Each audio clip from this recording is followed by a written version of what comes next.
Hello मेरे प्यारे बच्चों, कैसे हैं आप सभी। This is Parag Soni, welcome back to the channel. अब हम आ चुके हैं एक्सरसाइज 3.1 के क्वेश्चन नंबर 5 पे। तो देखते हैं क्वेश्चन नंबर 5 क्या बोलता है। Half the perimeter of a rectangular garden whose length is 4 more than its width is 36 metre, find the dimension of the garden. मतलब लेंथ और ब्रेड्थ निकालनी है हमको, राइट। अब इस क्वेश्चन को मैंने जब भी करवाया तो बच्चे मोस्टली गलती क्या करते हैं, ये 36 को विड्थ समझ लेते हैं क्योंकि विथ इज 36 ऐसा लिखा हुआ है। पर इसका एक्चुअल में मीनिंग ये है कि half of the perimeter of rectangular garden, एक रेक्टेंगुलर गार्डन है जिसके पेरीमीटर का हाफ। अब वो रेक्टेंगुलर गार्डन के बारे में ये बता रहा है कि एक ऐसा गार्डन है जिसकी जो लेंथ है वो उसकी विथ से 4 मीटर ज्यादा है। मतलब एक ऐसा रेक्टेंगुलर गार्डन है जिसकी लेंथ जो है वो 4 मीटर ज्यादा है उसकी विथ से, right.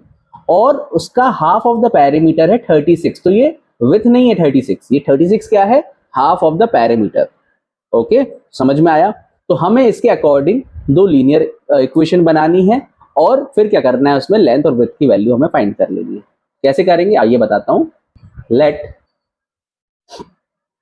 Breadth is equals to, breadth को हमने क्या माना, ब्रेड्थ को हमने माना है x एंड लेंथ क्या हो जाएगा, इसको माना हमने y, राइट। तो अकॉर्डिंग टू द क्वेश्चन ने क्या बोला, जो लेंथ है वो ब्रेड्थ से 4 मीटर है ज्यादा है। मतलब लेंथ है y और ब्रेड्थ है x। तो x में 4 मीटर जब मैं ऐड करूंगा तब कितना आएगा, लेंथ के बराबर, मतलब y के बराबर। तो ये एक इक्वेशन बन रही है। इसको अगर इक्वेशन फॉर्म में बनाना है तो x y को मैं ले जाऊंगा इस साइड और 4 को ले जाऊंगा LHS साइड। तो 4 हो जाएगा -4 is equals to x minus y, right. और इसको अच्छे से लिखेंगे तो क्या, x minus y is equals to -4। ये हमारी बन जाएगी इक्वेशन फर्स्ट, राइट। और क्या बोल रहा है, उसने बोला हाफ ऑफ द पेरीमीटर। तो सबसे पहले आपको पता होना चाहिए what is the perimeter of rectangle. तो पेरीमीटर ऑफ रेक्टेंगल होता क्या है, ये तो हम बचपन से पढ़ते आ रहे हैं। पेरीमीटर ऑफ रेक्टेंगल क्या होता है, 2 multiply by length plus breadth, ये होता है। अब उसने पेरीमीटर तो बोला ना, उसने क्या बोला, हाफ ऑफ द पेरीमीटर। तो हाफ ऑफ द पेरीमीटर का मतलब है इसका 2 से क्या हो जाएगा, डिवाइड हो जाएगा। इट मींस 2 से 2 कैंसल, मतलब हाफ ऑफ द पेरीमीटर क्या होता है, लेंथ प्लस ब्रेथ। ओके, तो कैसे लिखेंगे, तो दूसरी इक्वेशन क्या बनेगी, एंड x और y का प्लस करोगे, मतलब लेंथ और ब्रेथ का प्लस करोगे तो कितना आएगा, उसने बोला 36। दूसरी इक्वेशन मेरी ये बन जाएगी। समझ में आ रहा है आपको, आई होप आपको समझ में आ रहा होगा, राइट। तो इक्वेशन सेकंड हमारी ये बनी। अब इससे हमें x और y की वैल्यू निकालना है, मतलब लेंथ और ब्रेथ की वैल्यू फाइंड करनी है। तो अगर लेंथ और ब्रेथ की वैल्यू फाइंड करनी है तो इसको हम कैसे सॉल्व करेंगे, ग्राफिकली। ग्राफिकली सॉल्व करने के लिए हमें इनके कोऑर्डिनेट्स चाहिए पड़ेंगे। तो एक साइड मैंने फर्स्ट इक्वेशन लिख दी, x minus y is equals to -4, और एक साइड मैंने x plus y is equals to 36, दोनों इक्वेशन लिख दी। अब हमें क्या करना है, कुछ नहीं, कोऑर्डिनेट्स ले लेना है, राइट। तो सबसे पहले यहाँ पे अगर मैं लिखूं if y is equals to 0 मान लेते हैं, तो क्या होगा, x minus 0 is equals to 4, -4 sorry. तो x इज इक्वल्स टू क्या हो जाएगा, -4। मतलब अगर मेरा y 0 है तो x हो जाएगा -4। चलिए कोई बात नहीं। इफ अगर मैं x को 0 कर लूं तो क्या हो जाएगा, 0 minus y is equals to -4। मतलब minus y is equals to -4। तो माइनस से माइनस कैंसिल करूंगा तो y इज इक्वल्स टू क्या हो जाएगा, 4 हो जाएगा। तो अगर x 0 होगा तो y हो जाएगा 4, राइट।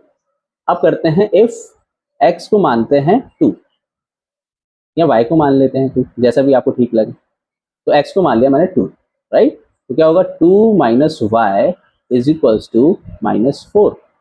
अब ये 2 जो है प्लस का है, राइट हैंड साइड जाएगा तो माइनस का हो जाएगा। तो minus y is equals to -4 -2 कितना हो जाएगा, minus y is equals to -6, और माइनस से माइनस कैंसिल, तो y इज इक्वल्स टू क्या हो जाएगा, 6, राइट। तो यहाँ पे अगर x2 होगा तो मैं y क्या रखूंगा, 6, राइट।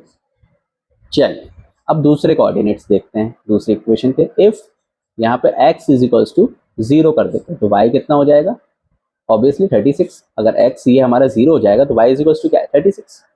तो पहली इक्वेशन तो बनी गई, x 0 है तो y 36। ऐसे ही अगर मैं बोलूँ y is equals to 0, then x क्या हो जाएगा, x plus 0 is equal to 36, मतलब x इज इक्वल टू 36। अगर y 0 है तो x भी 36 है, राइट।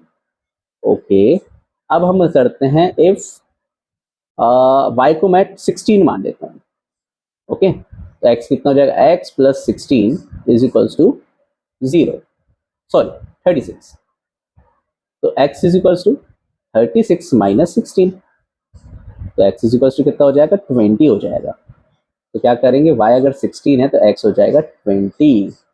अब हम क्या करेंगे, प्लॉट करेंगे सारे के सारे कोऑर्डिनेट्स को। तो x है -4, देख रहे हैं यहाँ पे 4 4 का डिफरेंस है सारे के बीच में।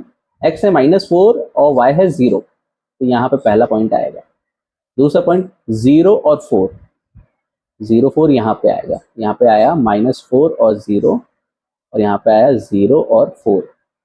फिर 2 और 6, 2 और 6 कहाँ आएगा, तो 0, ये 0 है और ये 4 है, 0 और 4 के बीच में 2 है, और 4 और 8 के बीच में होगा 6, तो मतलब यहाँ कहीं बीच में कोऑर्डिनेट आ रहा है 2 और 6 का, राइट।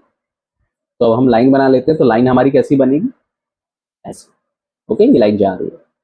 तो अब दूसरी इक्वेशन में देखते हैं क्या होगा। 0 36, मतलब यहाँ पे आएगा ये पॉइंट 0 और 36, और दूसरा है 36 और 0, तो x एक्सेस 36 और y एक्सेस 0, यहाँ पे आएगा ये पॉइंट 36 एंड 0, राइट। इसके बाद थर्ड क्या है, 20 और 16, x एक्सेस 20 और y एक्सेस 16, अप्रोक्स यहाँ पे 20 और 16, राइट। तो इसकी लाइन कैसे बनेगी, ऐसे।